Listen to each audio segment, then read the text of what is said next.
কষানোটা খুব সুন্দর হয়ে গেছে। এবার দিয়ে দিই মাছ। গাইস, আজকে রান্না করব শিং মাছের ভুনা। এখানে দুইটা শিং মাছ, কত ইয়াম্মি ইয়াম্মি বড় বড়, দেখতেই পাচ্ছ কত বড় বড় এক একটা টুকরা, অনেক বড় বড়। আজকে শিং মাছ রান্না করব।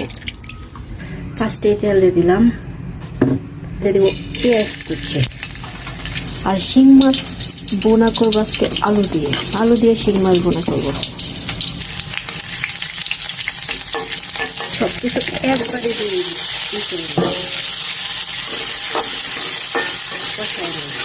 তাই সবকিছু কষানো নিলাম। এবার এখানে বাকি মশলা দিয়ে দিব। দিয়ে দিলাম স্বাদ মতো লবণ, ধনিয়া সজের গুঁড়া, বেশি করে মরিচের গুঁড়ো, এবার হলুদের গুঁড়ো, সবকিছুকে মিক্স করে নেব। একটু পানি, এবার এটাকে কষিয়ে নিব। গাইস, ঢাকনাটা তুলে দেখি কি অবস্থা, একটু নাড়িয়ে চাড়িয়ে দিই। এবার দিয়ে দিই মাছ দিয়ে একটু নাড়িয়ে দিই।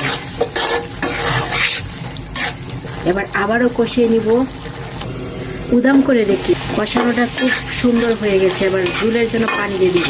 ঝুলের জন্য দিয়ে দিলাম পানি। এবার আরেকটু নাড়িয়ে দিব, ঢাকনা দিয়ে ডেকে জাল করে নেব। গাইস, একেবারে হয়ে গেছে তরকারিটা।